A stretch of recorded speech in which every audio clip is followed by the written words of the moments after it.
And greetings everyone, Lights and Gear is back with another flashlight review, and today I have something very small.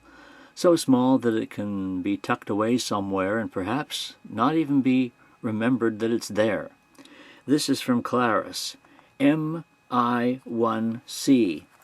It's a tiny flashlight, and there is a battery included.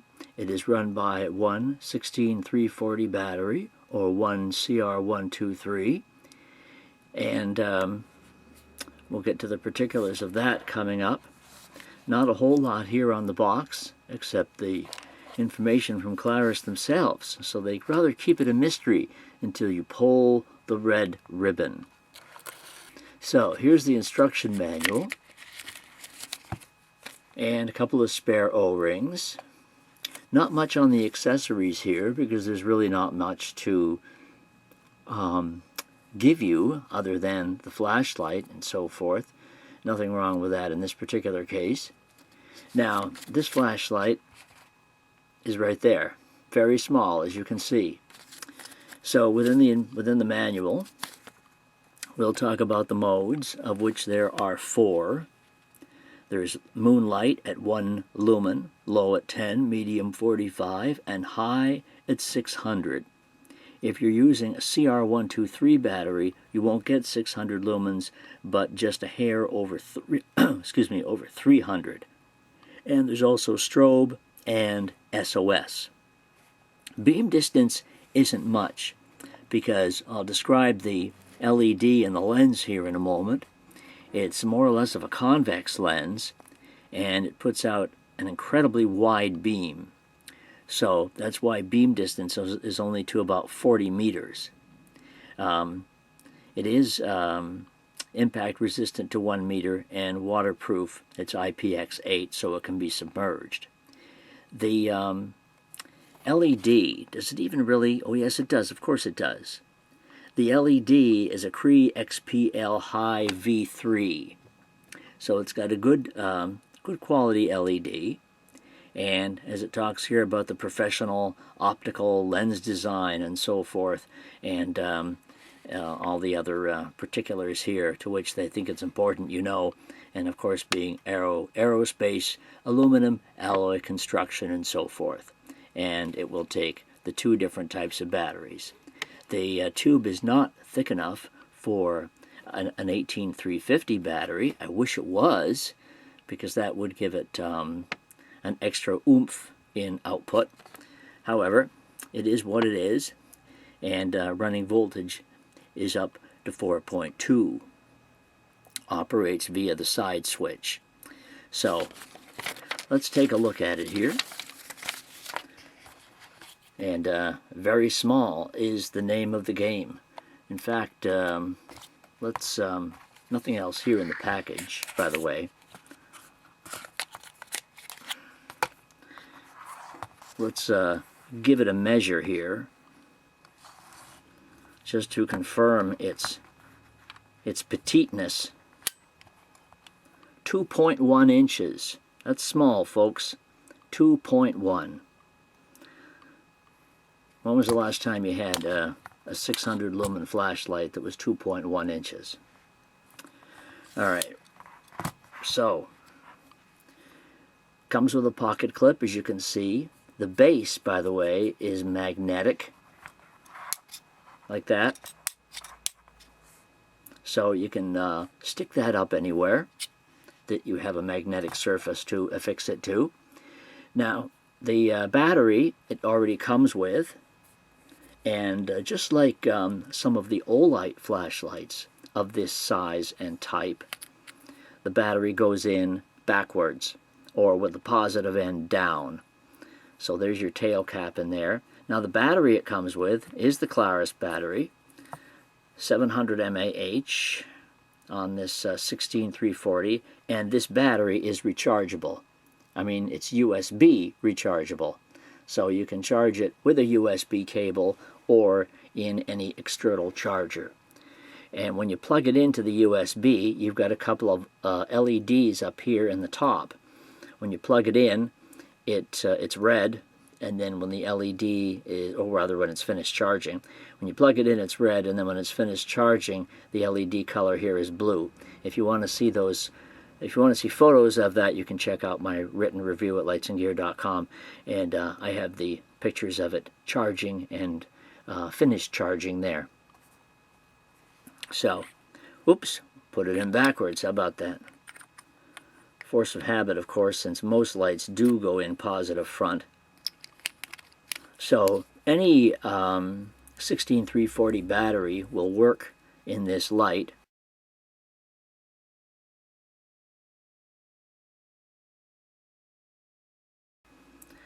Obviously, if it's not USB rechargeable, you just charge it the normal way, but you have to take it out to charge it anyway, so any 16340 will do, but it's nice that they give you the battery.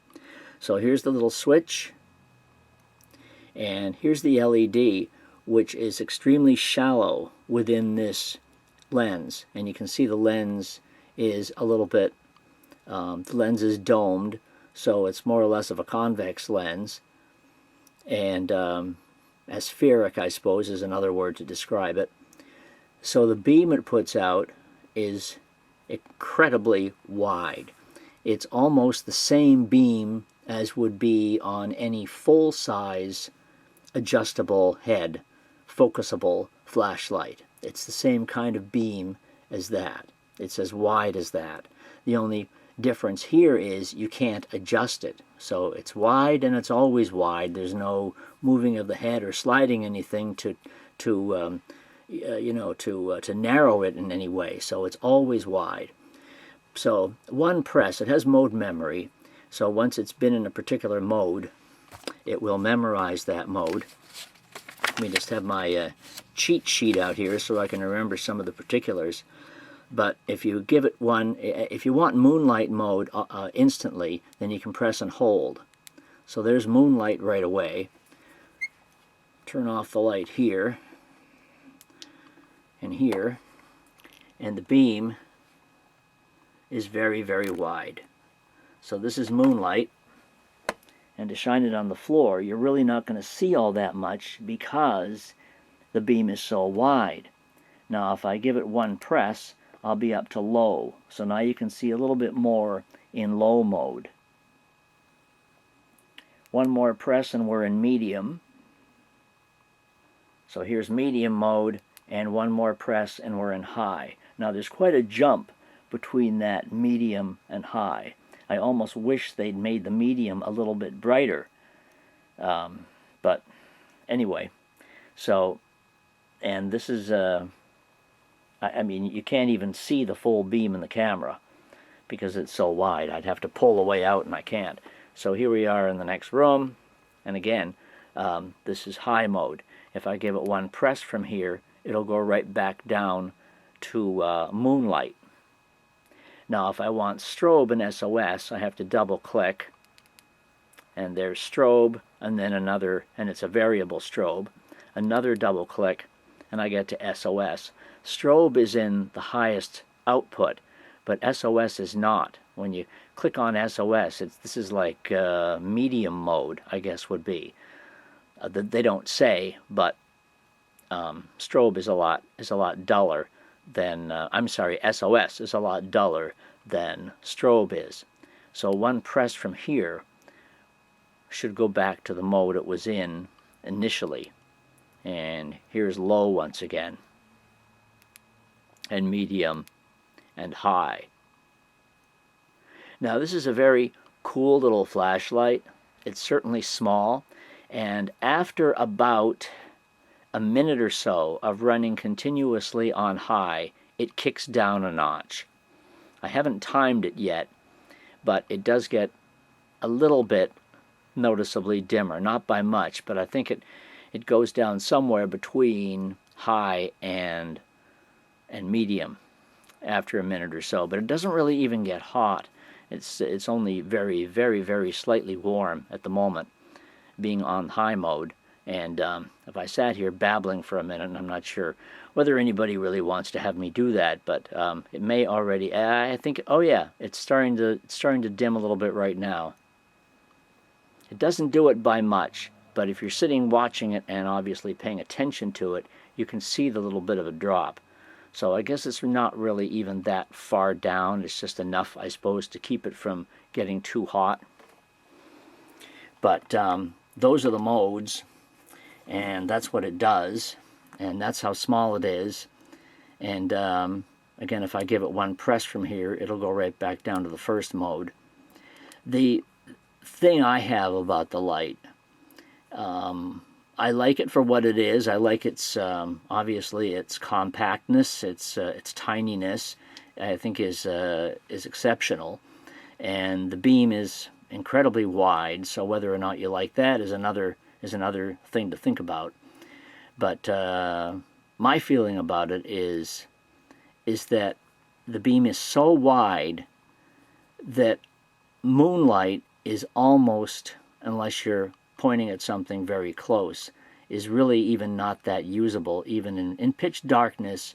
But you do have to be close to something because of the beam's width, is why I say that. So in a lot of cases, and you can check my website for my written review and see what this looks like outside. I mean, the outside beam shot in high mode is reasonably impressive, and of course it covers that enormous area. But check that out at lightsandgear.com. And but I mean, when you're outside like that, pretty much, I mean, that's the point, is when you're outside, high mode is really all that's usable for the most part. Medium isn't too bad, but again, you have to be reasonably close to something because the beam is so wide and doesn't have much throw to it.